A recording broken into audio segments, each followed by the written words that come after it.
Movie की starting में हम देखते हैं एक कपल को जिनके नाम पॉला और साइमन होते हैं, जो कि कहीं पर जा रहे थे और रास्ते में पुलिस चेकिंग भी चल रही होती है, जिसको क्रॉस करके वो लोग आगे बढ़ते हैं और उनको रास्ते में तभी एक छोटी बच्ची दिखाई देती है जो कि अकेली थी और बीच सड़क पर घूम रही थी। इसे देखकर वो लोग कार से उतरते हैं और उसके पास में जाते हैं, लेकिन तभी वो बच्ची उनको देखकर बेहोश हो जाती है और वो लोग उसको हॉस्पिटल लेकर जाते हैं। अब अगले सीन में वो लोग हॉस्पिटल के अंदर उस लड़की को एडमिट कर रहे थे और यहाँ पर पुलिस भी आ जाती है, जो कि बताती है कि फिलहाल तो इस इलाके में कोई भी मिसिंग केस नहीं आया है, लेकिन वो लोग इन्वेस्टिगेट करते रहेंगे ताकि इस लड़की के घर का पता चल पाए। अब अगले सीन में पॉला और साइमन घर आ जाते हैं और हम पॉला को छुप कर कोई इंजेक्शन लगाता हुआ देख पाते हैं। साथ ही साथ वो इन इंजेक्शन के लिए अलार्म भी सेट करके रखती है कि कब कब इनको लगाना है, और ये चीज है कि इसके बारे में हमको थोड़ी देर में पता चल जाएगा। अभी उन दोनों में एक छोटा सा बैकग्राउंड ये है कि वो दोनों ही चाइल्डलेस कपल है और बच्चे की कमी से स्पेशली पॉला बहुत ही ज्यादा परेशान रहती है। खैर अब अगले सीन में वो लोग हॉस्पिटल जाते हैं, जहाँ पर उनको डॉक्टर बताती है कि लड़की कुछ भी बोल नहीं रही है और यहाँ पर एक नर्स का नाम क्लैरा है और उस नाम पर इस लड़की ने रिएक्ट किया था, तो शायद इसका नाम क्लैरा हो सकता है। वो लोग उस लड़की को देखने जाते हैं जिसने खुद को एक चॉक लाइन से बने हुए स्क्वायर के अंदर बंद किया हुआ था और हॉस्पिटल स्टाफ उसे बाहर निकालने की कोशिश कर रहा था, लेकिन वो उससे बाहर नहीं आना चाहती थी। इवन वो बहुत ही ज्यादा एग्रेसिव हो गई थी, जिसे पॉला संभालती है।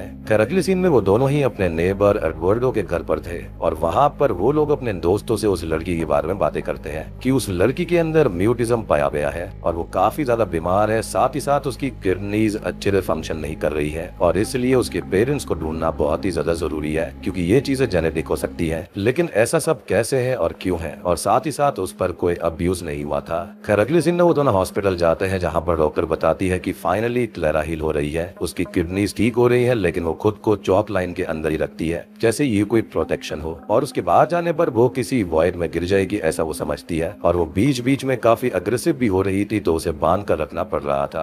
खैर अब डॉक्टर उन लोगों से ये कहती है कि क्लैरा की फैमिली को ढूंढने के लिए उन्हें उसके साथ में एक बॉन्ड बनाना पड़ेगा, जो कि पॉला का और साइमन का उसके साथ में बन चुका है। तो वो लोग उसको अपने घर पर ले जाएं ताकि वो उसको समझा पाए, काम और सेफ फील करा पाए, जिससे कि वो खुद ही बात करने लगेगी और ऐसे उसकी फैमिली और घर के बारे में पता चल जाएगा। अब वो दोनों क्लैरा को अपने घर ले जाने के लिए एग्री हो जाते हैं और पॉला की लाइफ में तो वैसे भी बच्चे की कमी थी, तो क्लैरा के आने से कुछ वक्त के लिए कमी भी दूर हो जाएगी। जिसके बाद में वो लोग घर पर तैयारी करते हैं उसे घर लाने के लिए, और तभी उनसे मिलने उनका नेबर एडवर्डो और उसकी वाइफ मेड आती हैं। उस बच्ची के बारे में अपडेट लेती है और यहाँ पर एडवर्डो बोलता है कि उनको उस बच्ची को हॉस्पिटल में ही रखना चाहिए, घर नहीं लाना चाहिए, क्योंकि वो हॉस्पिटल में ही ठीक से रह पाएगी और वहीं पर उसका सही से ट्रीटमेंट होगा। लेकिन वो दोनों उसे डॉक्टर की कही बात बता देते हैं, जिससे वो भी एग्री होता है। खैर वो दोनों क्लैरा को घर पर ले आते हैं और उसके कंफर्ट के लिए उसके आसपास चौक से लाइंस बना देते हैं और पूरे घर के अंदर चौक से लाइन भी बनाते हैं, जिससे वो घर के अंदर फ्रीली घूम पाएगी। और अब वो दोनों उसका अच्छे से ख्याल रखने लगते हैं और अब क्लैरा भी उनके साथ अच्छे से रहने लगी थी। यहाँ पर वो खाने पीने भी लगती है और वो दोनों भी उसके लिए घर के अंदर जगह बनाते हैं, उसकी हर एक चीज को नोटिस करते हैं और उसकी केयर करते हैं, खासकर पॉला। उसके बाद में डॉक्टर क्लैरा से मिलने और वो चौक लाइन मिटाने लगती है ताकि क्लैरा उससे बाहर आना सीख जाए, लेकिन वो बहुत ही ज्यादा एग्रेसिव हो जाती है और पॉला आकर उसको संभालती है। क्लैरा अब उसके पास जाकर शांत हो जाती है और कुछ बोलने लगती है। मीन्स वो बोल सकती थी, वो म्यूट नहीं थी, और कुछ वर्ड्स कहती है जो किसी को भी समझ में नहीं आते, क्योंकि वो स्पेनिश वर्ड्स नहीं थे जो कि यहाँ की नेटिव लैंग्वेज थी।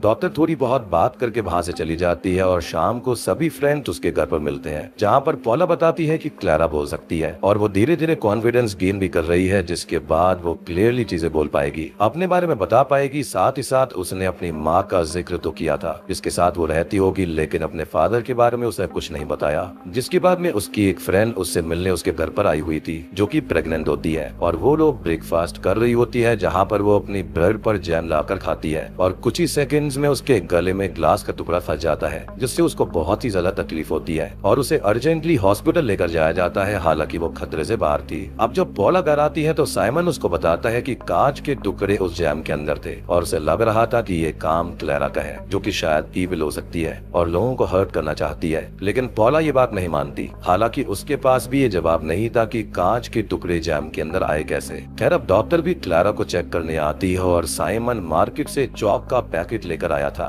जहाँ पर उसको एक शब्द के बारे में पता चलता है जो कि क्लैरा ने बोला था, जो कि जर्मन में था और इसका मतलब चौक था। और अब वो लोग उसके और वर्ड्स को जर्मन में ट्रांसलेट करने लगते हैं और उसके वर्ड के ये मीनिंग थे फियर, पनिशमेंट, और साथ ही साथ उसने एक शब्द बोला था जो कि था बोमा या फिर बोमा, जिसका कोई भी ट्रांसलेशन नहीं मिलता। अब डॉक्टर वहाँ से चली जाती है जर्मन मिसिंग गर्ल्स के बारे में पता लगाने, और इधर साइमन क्लारा से बोलता है कि उसे क्लास वाली बात डॉक्टर को बतानी चाहिए थी, जिस पर वो बोलती है कि इससे डॉक्टर क्लारा को गलत समझने लगती, और वो गलत नहीं है। फिर पॉला क्लारा के साथ घर पर टाइम स्पेंड कर रही थी कि तभी उसे वॉशिंग मशीन की आवाज आती है, जिसको वो चेक करती है तो उसे वहाँ पर कीज पड़ी हुई मिलती है जिससे वो खराब हो गई थी। और अब वो वापस आती है तो क्लारा उसको कहीं भी नहीं मिलती। वो परेशान होकर उसे ढूंढने लगती है, और अब तक साइमन भी घर आ जाता है, और तभी पॉला को क्लारा किचन के अंदर मिलती है, जिससे कि वो राहत की सांस लेती है। वो उससे बात करने की कोशिश करती है कि बोमा या फिर बुमा क्या है और उसका मतलब क्या है, उसका घर कहाँ पर है, और वो उसे ड्रॉ करे, और अगर वो नहीं तो वो चॉप मिटा देगी। इस पर वो बहुत ही ज्यादा एग्रेसिव हो जाती है और उसे किक कर देती है। और ये सब अपने घर से एडवर्डो देख रहा था, तो पॉला क्लारा से जबरदस्ती नहीं करती।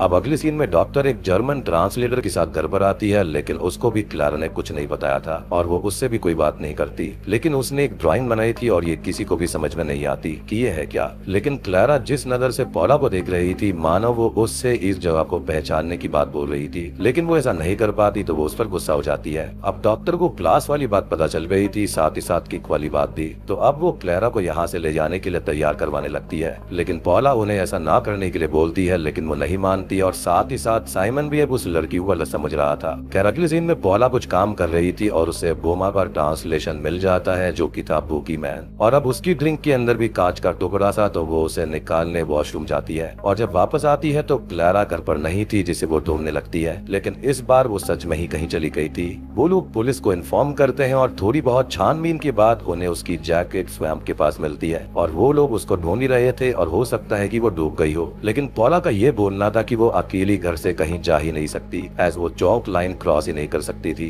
खैर अब अगले कुछ सीन्स के अंदर हम देख पाते हैं कि पॉला काफी परेशान थी और अपने फ्रेंड्स के ऊपर भी गुस्सा रहने लगी थी। उसके बाद में साइमन उसको कन्फ्रंट करता है कि उन लोगों ने पेरेंट बनने के लिए IVF ट्रीटमेंट करवाया था, जिसका कोई भी फायदा नहीं हुआ, और यहाँ पर उन्होंने ये डिसाइड किया था कि वो कुछ महीने का ब्रेक लेंगे। लेकिन पॉला यहाँ पर छुपकर ट्रीटमेंट करवा रही थी, और हमें ये पता चलता है कि वो इंजेक्शन इसी ट्रीटमेंट के थे, जिससे वो मां बन पाए, क्योंकि वो बच्चे के बिना नहीं रह पा रही थी। वो साइमन को अपनी फीलिंग समझाती, और वो आगे ये बोलता है कि वो क्लारा को इसलिए लाने के लिए एग्री हुआ था ताकि वो लोग अपनी लाइफ में थोड़े से मूव ऑन हो पाएंगे। लेकिन पॉला ने उसको ही अपनी जिंदगी का सबसे इम्पोर्टेंट पार्ट बना लिया है, और अब साइमन से ही दूर हो गई है। साथ ही साथ वो इस चीज पर भी कंफर्म था कि ग्लास के टुकड़े क्लारा ने ही सब जगह पर डाले थे, ताकि वो लोगों को हर्ट कर पाए, क्योंकि उसकी खुद की डॉल के अंदर कुछ पीसेस छुपे हुए थे। अब अगले दिन पॉला घर पर अकेली थी, और उसे लैंडलाइन पर कोई कॉल आता है, जो कि क्लारा का ही था, लेकिन वो ज्यादा कुछ बोल नहीं पाती और कॉल कट कर देती है। जिसके बाद ही पॉला साइमन के साथ पुलिस स्टेशन जाती है और इसके बारे में बताती है, लेकिन वहाँ वो लोग ये बोलते हैं कि ये कॉल पॉला के ही फोन से किया गया था, और अब उसको सब थोड़ा सा मेंटली सिक समझने लगते हैं, लेकिन वो श्योर थी कि वो ठीक है। हालांकि उसे एक साइकोलॉजिस्ट को एक छोटा सा टेस्ट देना पड़ता है। खैर वो वहाँ से निकल आती है और अपने साथ में 2 फाइल्स को ले लेती है, एक मिसिंग गर्ल्स की थी और दूसरी क्राइम्स अगेंस्ट गर्ल की फाइल थी। वो उन दोनों को चेक करती है तो एक डेड लड़की के बारे में रिपोर्ट मिलती है, जिसकी डेड बॉडी के पास एक पेपर ऑर्नामेंट मिला था, जो सेम वैसा ही था जैसा क्लारा ने बताया था। तो उसे कुछ लीड यहाँ से मिलती है, क्योंकि वो लड़की इनग्रेव भी जर्मनी थी।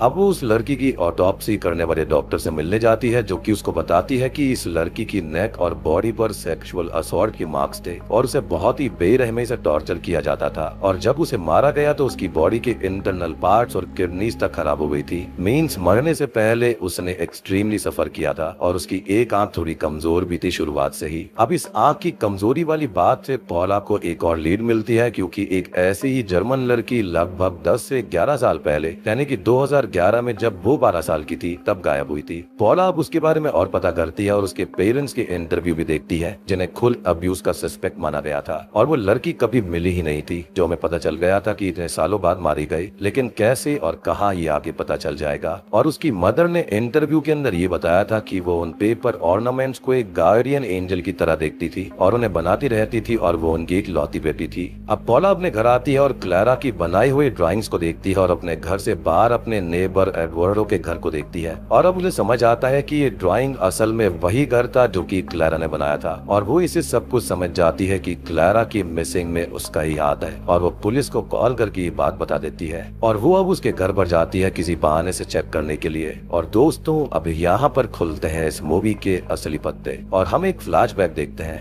एडवर्डो का ही फ्लैशबैक था कि उस दिन वो क्लारा को कहीं पर ले जा रहा था, लेकिन उस दिन पुलिस चेकिंग चल रही थी, थी तो वो उससे कुछ भी बोलता नहीं था और उसने बहुत पहले से ही क्लारा को अपने पास कैद करके रखा हुआ था, तो वो उससे कुछ भी बोलता था वो उस बात को दिमाग में फिट कर लेती थी और वो वैसा ही बिहेव किया करती। और तब उसने कहा था कि तुम बोल नहीं सकती, और ऐसा इसलिए कि अगर वो पुलिस को मिली तो वो कुछ भी ना बताए। और हमने क्लारा को क्लियरली बोलते हुए देखा भी नहीं था पूरी मूवी के अंदर। उसने क्लारा को रोड पर छोड़ दिया ताकि वो बाद में उसे वहां से उठा लेगा, लेकिन उससे पहले ही वो साइमन और पॉला को मिल गई थी, जो कि मूवी की शुरुआत वाला सीन था। और तब से ही वो उनके घर पर नजर रखने लगा था, क्लारा के ऊपर नजर रखने लगा था कि कहीं वो उसके बारे में ना बता दे। और उसने ही वो ग्लास तोड़कर डाले थे जैम के अंदर ताकि क्लारा उस जैम को खाकर ग्लास से ही मारी जाए। और वो पहली बार मशीन खराब करके घर में आया था और तब क्लारा को उसने ले जाने की कोशिश करी थी, लेकिन वो फेल हो गया था। और फिर अगले चांस में वो क्लारा को अपने साथ ले गया और पॉला को फोन भी उसी ने चुरा कर उससे लैंडलाइन पर कॉल किया था ताकि सब पॉला को पागल समझने लगेंगे।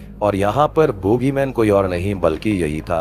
अब हमें उसके बारे में थोड़ा और पता चलता है, जहाँ पर वो अपनी वाइफ मेड को भी अब्यूज किया करता था, जो कि उससे बहुत डरती थी और अपने बच्चों को बोर्डिंग स्कूल में पढ़ाती थी अब्यूज से बचाने के लिए। और साथ ही साथ हमको ये भी फील होता है कि एडवर्डो थोड़ा सा साइको भी होता है। Now back to the present story. Paula उसके घर पर जाती है चेक करने, लेकिन वो पहले ही समझ गया था कि पॉला सच तक पहुंचने वाली है और वो एक हैचर से उस पर अटैक करके उसे अपने बेसमेंट के अंदर ले जाता है, जहाँ पर क्लारा भी कैद थी, और वो उसे वहाँ पर बांध देता है। अब आपको याद हुआ कि पॉला ने पुलिस को फोन कर दिया था, तो वो एडवर्डो के घर आती है, लेकिन वो उनसे झूठ बोल देता है और वो लोग वहाँ से चले जाते हैं। अब वो पॉला के पास आकर उससे पूछता है कि वो उस तक आखिर पहुंची कैसे, तो वो इनग्रिड की ऑटोप्सी के बारे में बताती है और अब वो उसके घर जाता है और उसे रिपोर्ट कर लेकर आता है और साथ ही साथ कुछ सामान भी ले लेता है ताकि ये लगे कि पॉला घर से कहीं चली गई है। इधर पॉला के पास एक चौक थी जिसे वो क्लारा के पास फेंकती है ताकि वो अपना रास्ता बनाकर बाहर तक चली जाए, और इसके साथ साथ वो हेल्प भी यहाँ पर ला सकती है। और इसके साथ हमें एक और दर्दनाक सच पता चलता है कि क्लारा असल में इनग्रिड की ही बेटी है, जिस 12 साल की बच्ची को यह शैतान एडवर्डो किडनैप करके लाया था और उसके साथ में उसने सेक्सुअल असॉल्ट किया। और फिर वो माँ बन रही थी जिसने क्लारा को जन्म दिया, और इसलिए क्लारा अपनी माँ की बात करती थी। और अब एडवर्डो के पास एक नई लड़की थी तो उसने इनग्रिड को मार दिया और वो आगे चलकर क्लारा को भी अब्यूज करता, इसलिए उसे वो कैद करके रखता था। खैर अब इधर वो वापस आता है, लेकिन क्लारा बेसमेंट से भाग जाती है और चौक से रास्ता बनाते हुए घर से बाहर तक निकल जाती है, लेकिन बाहर कैसे रास्ता बनाएगी। तो अब वो हिम्मत जुटाती है और चौक लाइन को क्रॉस कर लेती है, जिसको वो इस मॉन्स्टर यानी कि इस एडवर्डो यानी कि बूगीमैन के डर से क्रॉस नहीं किया करती थी, और ये उसके दिमाग में एडवर्डो ने ही डाल दिया था उसे कैद करने के लिए।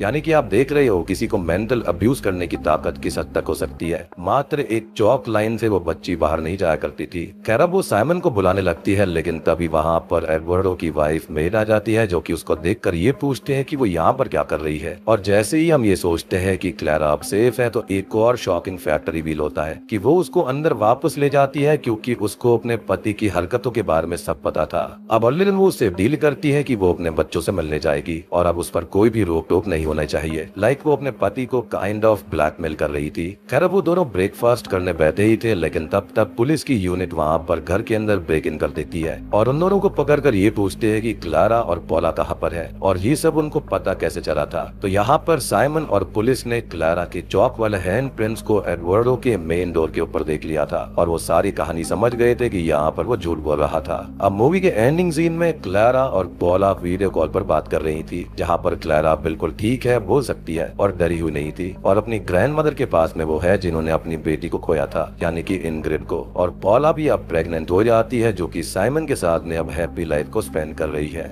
इसी के साथ में ये मूवी यहीं पर खत्म हो जाती है। तो दोस्तों ये थी द चॉक लाइन यानी कि स्पेनिश हॉरर मूवी जोला की कहानी। तो दोस्तों उम्मीद करता हूँ कि आपको ये वीडियो पसंद आई होगी। पसंद आई है तो वीडियो को लाइक कर देना, चैनल के ऊपर नए हैं तो सब्सक्राइब कर लीजिए।